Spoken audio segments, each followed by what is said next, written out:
Bonjour et bienvenue sur la chaîne Specialized. Je suis avec Nicolas Verians. Bonjour Nicolas. Bonjour Michael. De chez Bike7. C'est ça. On parle nettoyage vélo gravel. Nicolas, comment est-ce qu'on nettoie son vélo gravel? Alors c'est très simple. Pour les gens qui roulent donc avec une huile lubrifiante, on va toujours démarrer par le dégraissage de la transmission. Donc on utilisera le chain clean directement sur la cassette, chaîne, plateau, dérailleur, galette dérailleur. Simplement le vaporiser dessus, laisser agir quelques instants et après les quelques secondes, prendre son tuyau d'arrosage, rincer à nouveau la transmission.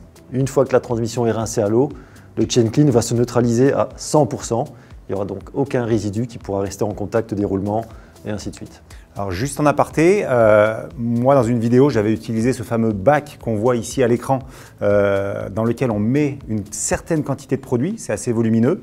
Toi ici tu préfères juste asperger avec une certaine quantité quand même du chain clean sur la chaîne. Voilà, il y a donc les deux méthodes. On peut effectivement utiliser un bac dans lequel on versera le chain clean qui contiendra aussi des petites brosses pour venir frotter en fait les rouleaux de chaque maillon de chaîne, ou on va pulvériser directement le chain clean sur l'ensemble de la transmission, faire tourner un peu le pédalier tout simplement, et l'action mécanique se créera lorsque la chaîne passe en fait au niveau de la cassette et des dents du plateau.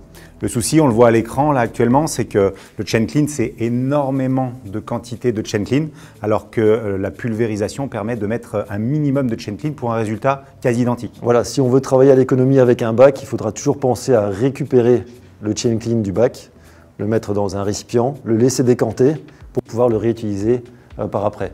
Combien de fois peut-on le réutiliser? Alors, tant qu'il n'est pas complètement saturé, il y a toujours possibilité de le réutiliser. Donc voilà, une fois qu'on a rincé la transmission, on va en profiter pour également rincer la totalité du vélo au tuyau d'arrosage, ce qui permettra d'éliminer en fait la boue qui est vraiment adhérente sur le cadre. Une fois que le vélo est mouillé, on va appliquer le Bike7 Clean sur l'ensemble du vélo. On peut également l'appliquer sur la transmission, le laisser agir quelques instants en fonction du degré d'encrassement et rincer à nouveau le vélo.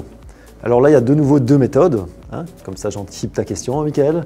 Donc, soit on n'a pas trop envie de se mouiller les mains, on va utiliser le pulvérisateur, pulvériser la totalité du vélo, laisser agir quelques instants et puis rincer.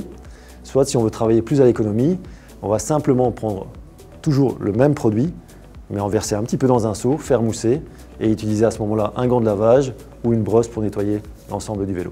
Nicolas, quand on nettoie le vélo, on peut aller frotter tout ce qui est étrier de frein et disque. Au niveau de notre gamme de produits, que ce soit le chain clean ou le bike clean, ils peuvent aller tous deux en contact avec les mâchoires de frein ou les disques. À savoir que dès qu'on utilise de l'eau sur le chain clean, il se neutralise à 100%, donc il n'y a aucun résidu qui va rester. Idem pour le Bike7 Clean, une fois qu'il est rincé à l'eau, tout est éliminé, aucun risque donc pour tout ce qui est système de freinage. Nicolas, on passe maintenant à l'étape du séchage du vélo. Oui, donc le séchage. Toutefois, avant de sécher le vélo, on va gagner une étape. On va protéger le vélo lorsqu'il est encore humide. Donc plutôt qu'avoir à sécher deux fois le vélo, chez nous, on ne le fait qu'une seule fois. Vous venez de rincer votre vélo, donc tous les résidus de savon sont éliminés. Vous allez simplement prendre deux microfibres pour protéger en fait vos étriers de frein et vos disques si vous avez laissé les roues. Vous allez prendre le Protect, le pulvériser à distance pour avoir un voile de produit qui vient se déposer sur l'ensemble du vélo. Et ce voile de produit va avoir plusieurs fonctions. Donc la première, ce sera de chasser justement l'humidité de tous les recoins où vous n'avez pas accès. Deuxièmement, il va vraiment rénover la couleur du vélo. Accessoirement à ça, il va aussi ajouter une petite couche anti-adhérente sur l'ensemble du vélo. Donc, ce qui ne va pas empêcher complètement la boue de s'accumuler, bien sûr, mais ce qui va énormément faciliter le nettoyage la prochaine fois que vous aurez à nettoyer le vélo.